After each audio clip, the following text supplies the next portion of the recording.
I'm your host, Patricia Muir. Today, we're going to completely transform your relationship with time. We're moving beyond outdated management techniques to explore something more powerful. You're going on a journey to create some magic in your life. To guide us on this journey, I'm thrilled to welcome Michelle Niemeyer, a celebrated coach, speaker, and expert in helping successful individuals, especially women at this time of their life, transform their reality. Michelle specializes in time mastery and burnout recovery, not only by teaching you to work harder, but by showing you how to work with more alignment and joy to make magic happen in your life. Michelle, welcome to the show. Thank you so much, Patricia. Thank you. Now we're going to jump right into it because your approach, you have an amazing terminology around the art of bending time.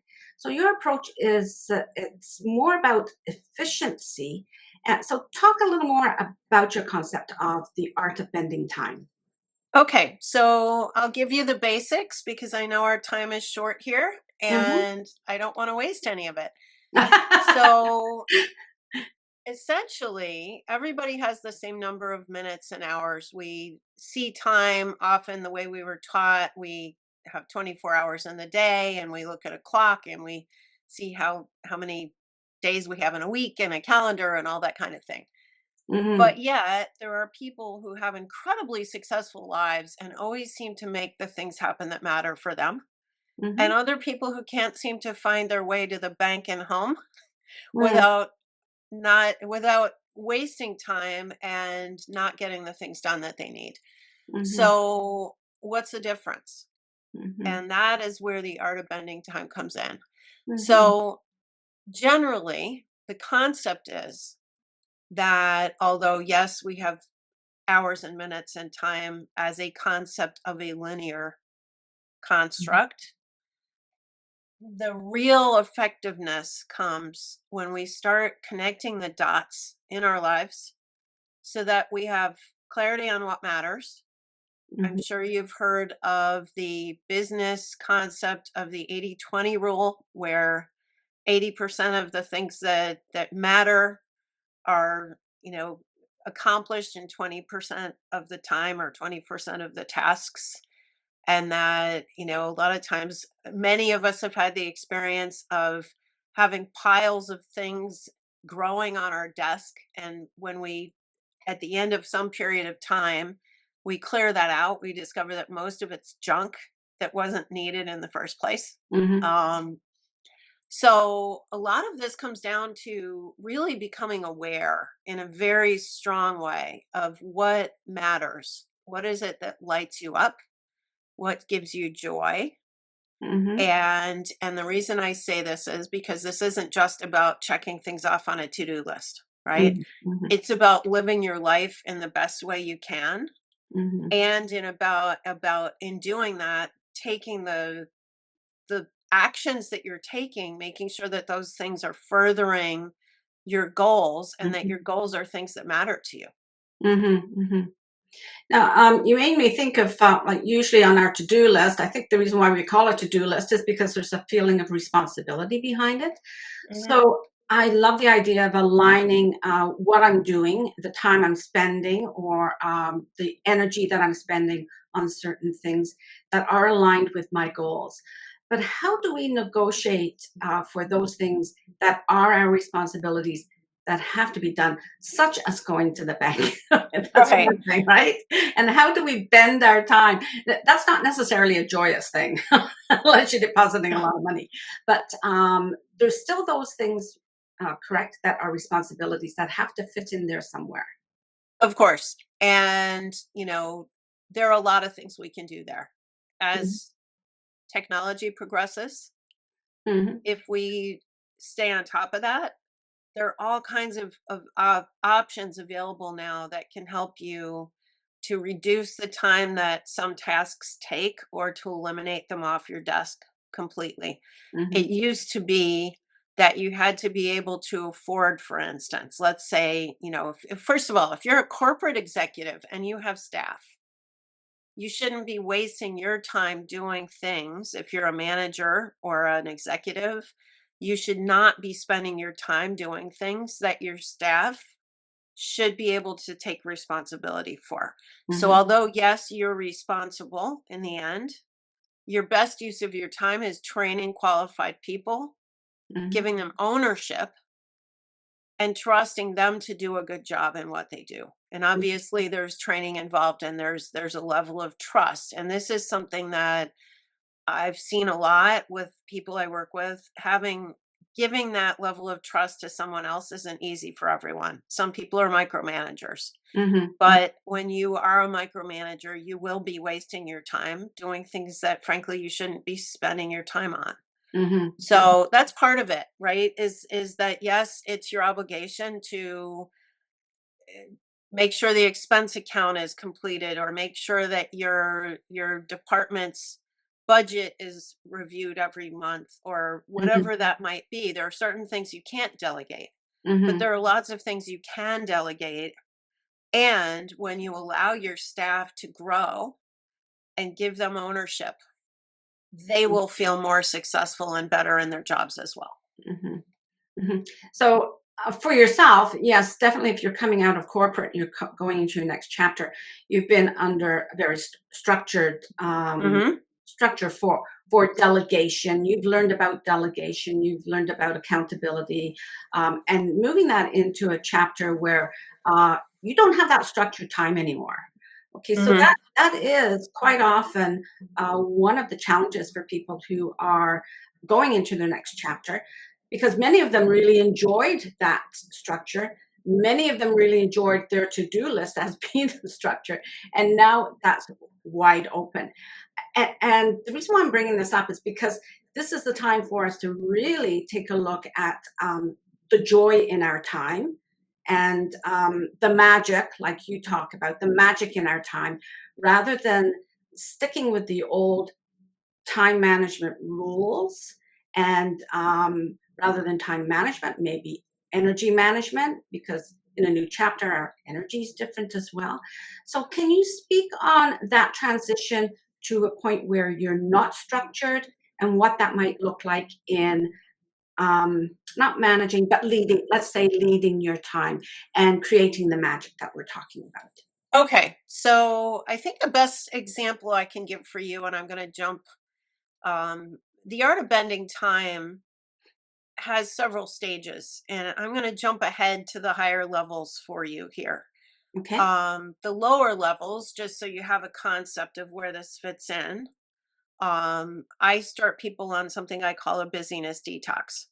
And this is a clarity exercise to make sure you're super clear on what lights you up, what makes you happy, and that you're getting those things. You want to proactively make a point, and I'm not talking about going on vacation, international travel, whatever it is. I'm talking about enjoying the scent of the coffee in the morning, seeing the reflection of the sun on the water, playing with your dog or your kid or your whatever it is, those little things, those warm fuzzies that make us feel good, that don't cost us anything and take virtually no time. But sometimes we stop seeing those things. And it's when we stop experiencing and seeing those things that we really lose our happiness, and often we get burned out. Okay. So we want to do that. We want to get clear on that. What is it that really makes you feel good? And I have an exercise that I work with people on for that.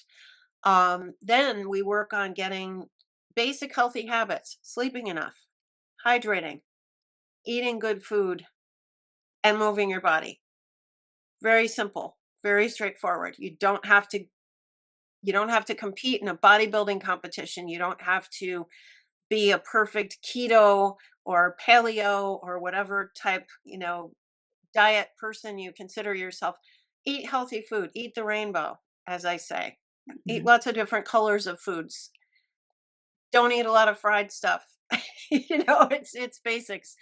And then you want to learn basic time management skills. Protect your time from other people, for instance.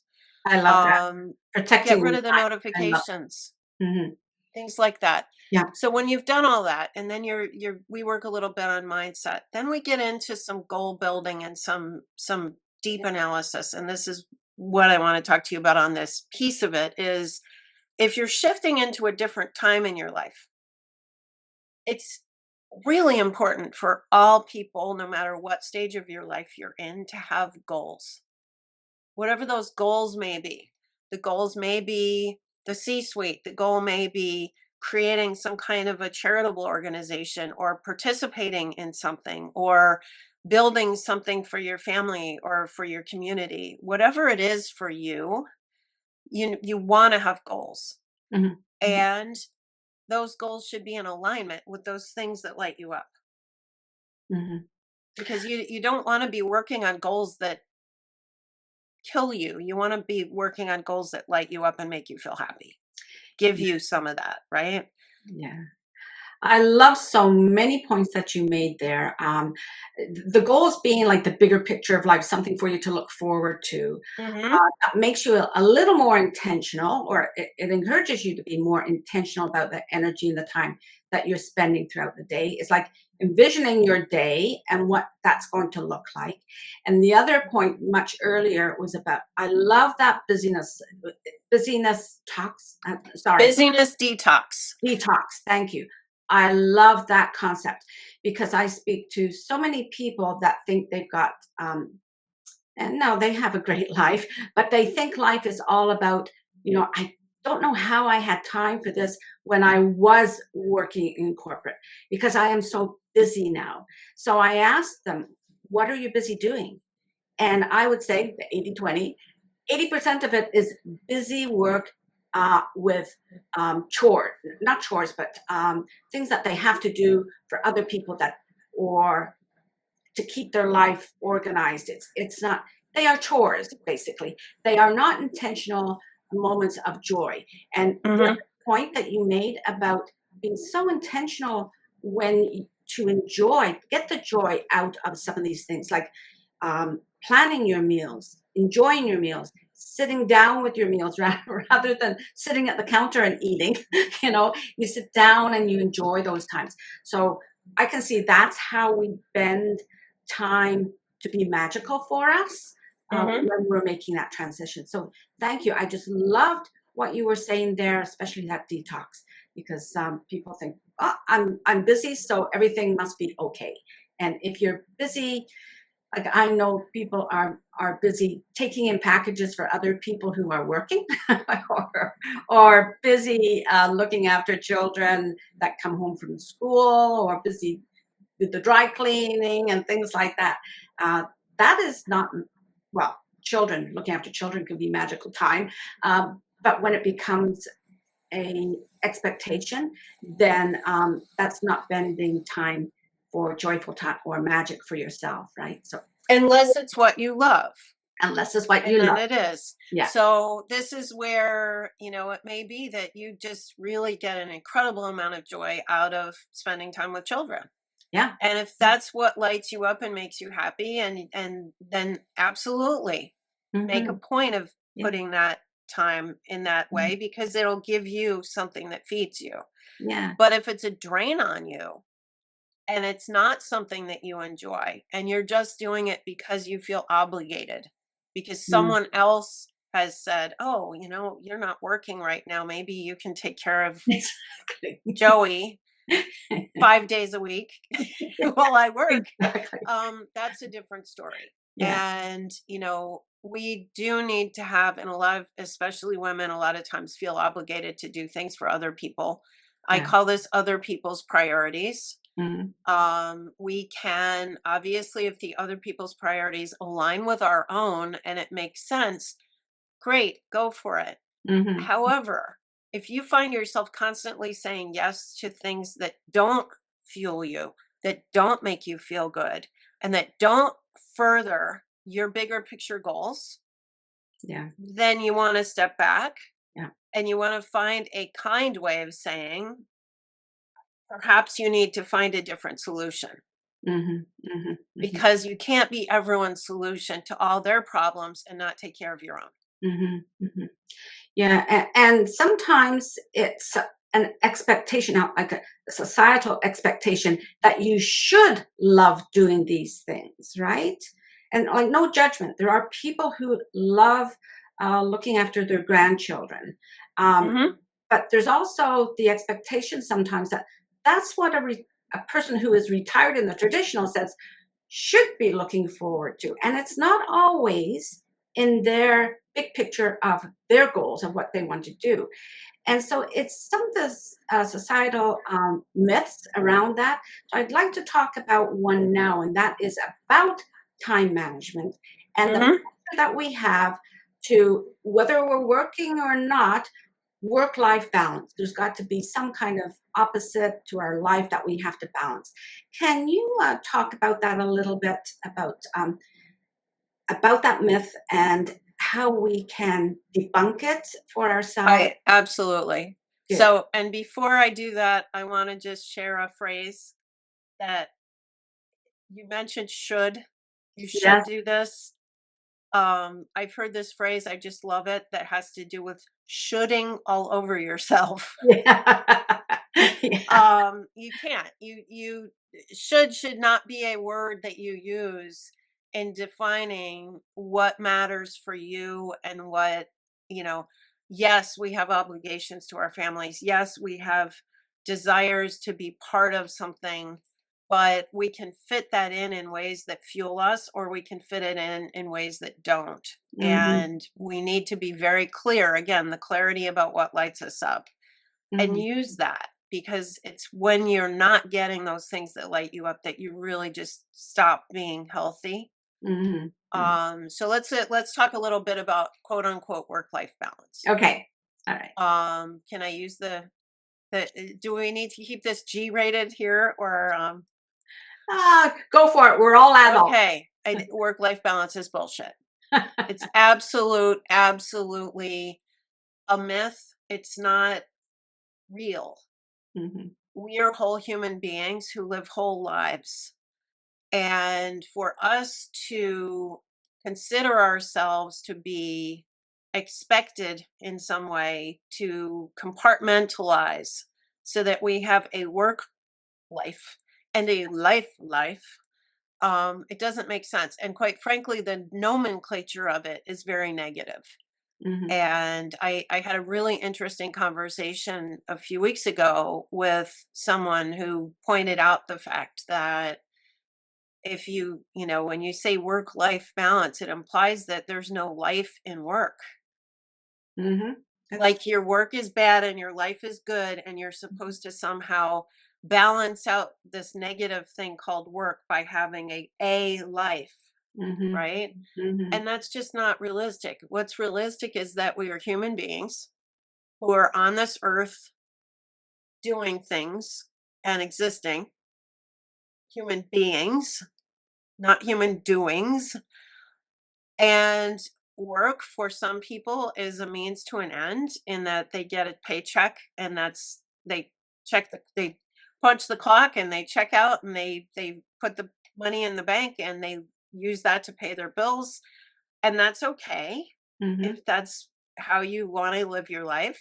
And for other people, their career is a source of meaning for them. It gives them an opportunity to contribute to the mhm, world in an important way, and they should be happy that they're doing that, not feel somehow constrained that they have to have this quote unquote balance. mhm, mhm, Now, obviously, if we choose to have other humans in our lives by having a spouse and children and a family, you want to give them the attention that they deserve. You want to show them the love that they deserve and to include them.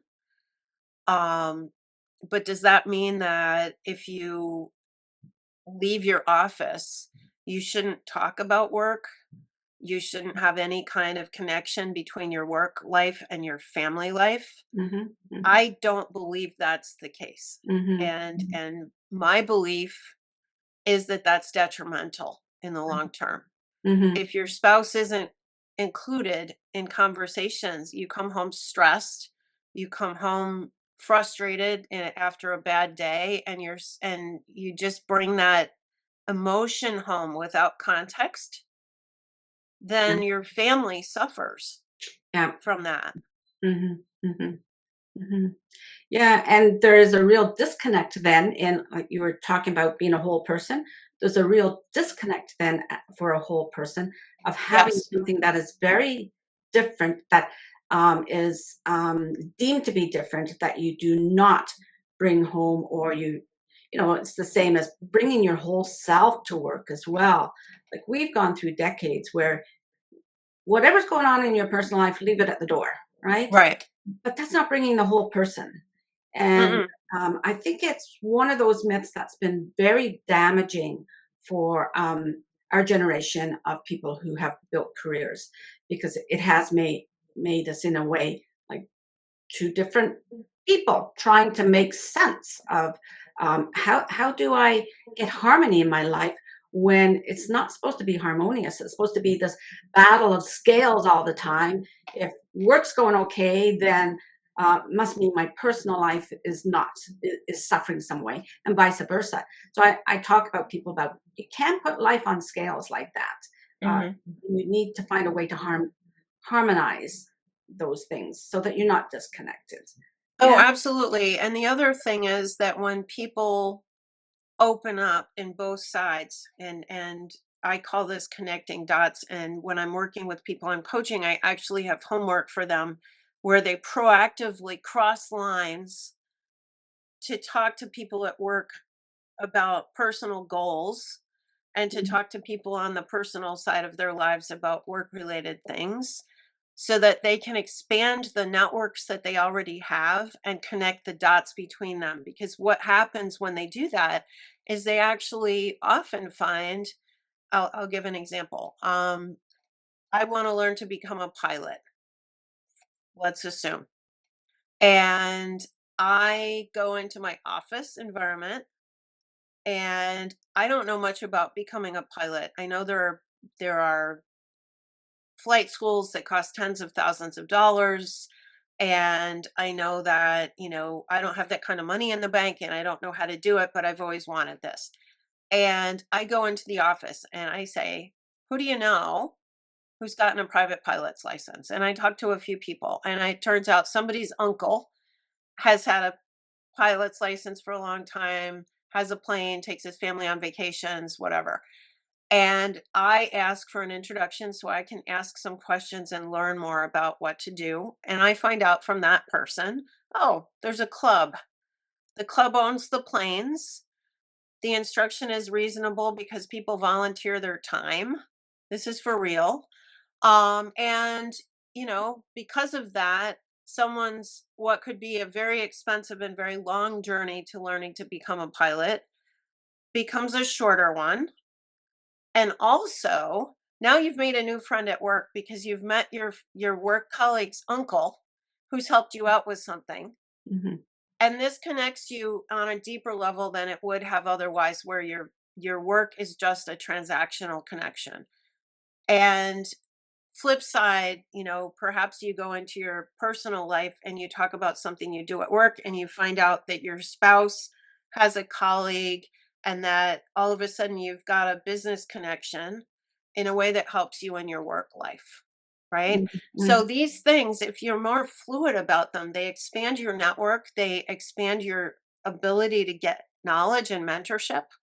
Mhm. Mhm. And from a corporate perspective, if you're in a business whose people are behaving this way, it's going to create probably more retention because your people have a deeper relationship amongst themselves.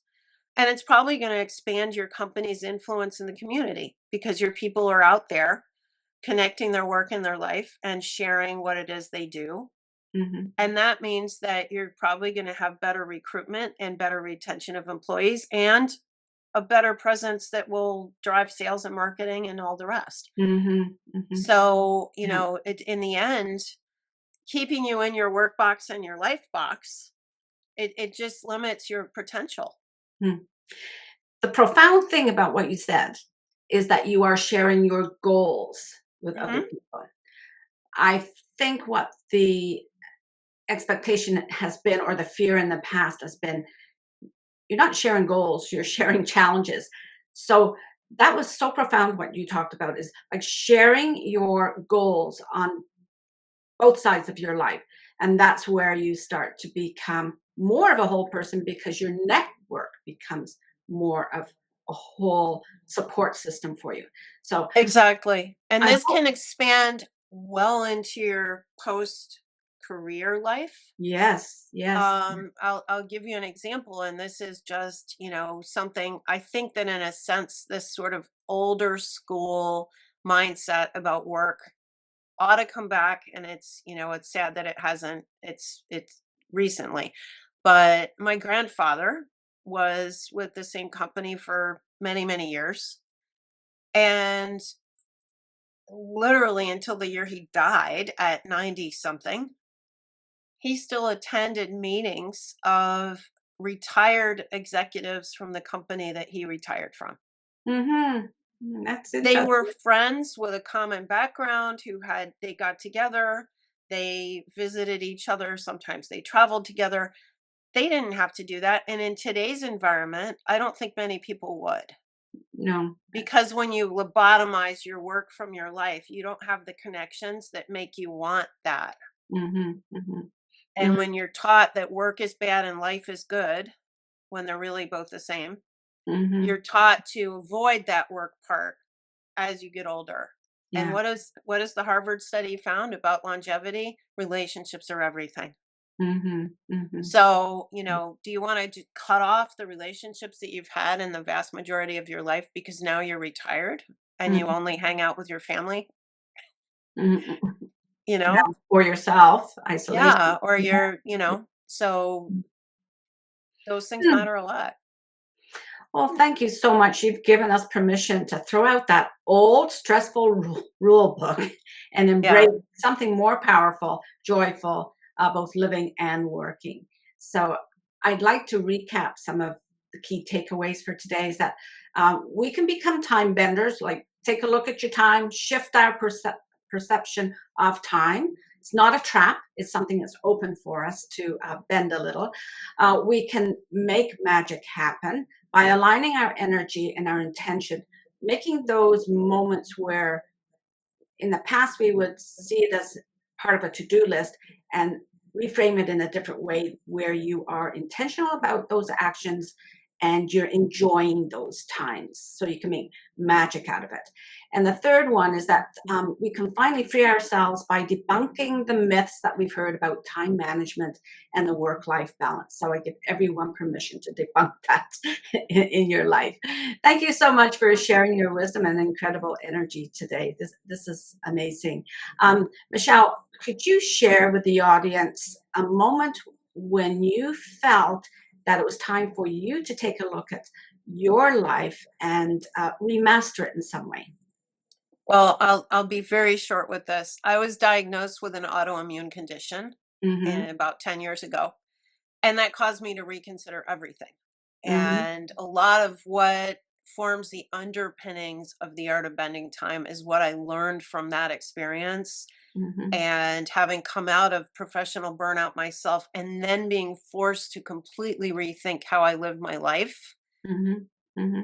taught me so much that I put into this program to help people get better both health and use of their time Mm-hmm. so that they won't get burned out and they won't open themselves up to that kind of a situation.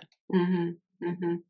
Whether it's fortunate or not, I think many of us have a wake up call at some point, and it usually involves a loss of what we were before, right? So, yeah, I think a lot of people can resonate with that. So, I appreciate you sharing that. Where can people connect with you, Michelle, so that they can learn more about your program? Well, I see my LinkedIn streaming below, so that is one way. Yeah. Another is that if you are in the North American universe, you can text the word clarity Okay. to 33777, Okay. and that will get you to a sign up for my clarity exercise, and some other tools that I make available to a free community I provide. Good, good. So all that will be in the show notes for anyone who's watching or listening. Don't worry, you don't have to write it down. I'll make sure I have that in the show notes. Some of the other things that I'd like to talk to listeners about is about, the power and the shape of the executive encore. It's in your hands, right? You have the wisdom and the experience. You have lots of experience, and now a new way to look at time. If this conversation resonated with you, please subscribe to Executive Encore wherever you listen to podcasts. Subscribe on YouTube for Executive Encore. I would be so grateful if you could leave a review, as it helps other people find this community. For more resources and to join the conversation, you can visit my website at patriciamuir.com. It's not on the ticker, but it's showing up there. And you can subscribe to the newsletter, which is the Q code up in the corner here. And that will take you into the Executive Encore network for subscribers, where I have many guest VIP offers. There'll be an offer come from Michelle as well that will only be for subscribers. Now, Michelle also has her website, so I encourage you to go onto her website as well. And add your comments to YouTube so that Michelle and I can respond and keep the conversation going. And Michelle will continue through this week through a blog and through the Sunday Encore newsletter. So again, just a reminder, sign up for the newsletter so that you can see her special offer, but also read the blog and the newsletter all about Michelle, and links to the YouTube channel and to Spotify. Again, Michelle will be including a generous offer of time-bending tools and learning opportunities. So please subscribe to the newsletter. Remember, this is where your Executive Encore begins. This is where you start to live, work, and lead differently with a healthy mindset and self-trust. I'll add this week, I always add something a little extra each week. Throw out the old stressful rule book. Embrace a more powerful, joyful, and magical way of working. So that means you being the visionary for your day and make something happen that is magical in your life. Till next time, take care of yourself, do what's best for you, and don't jeopardize what you built for yourself. Thank you. Bye-bye. Bye.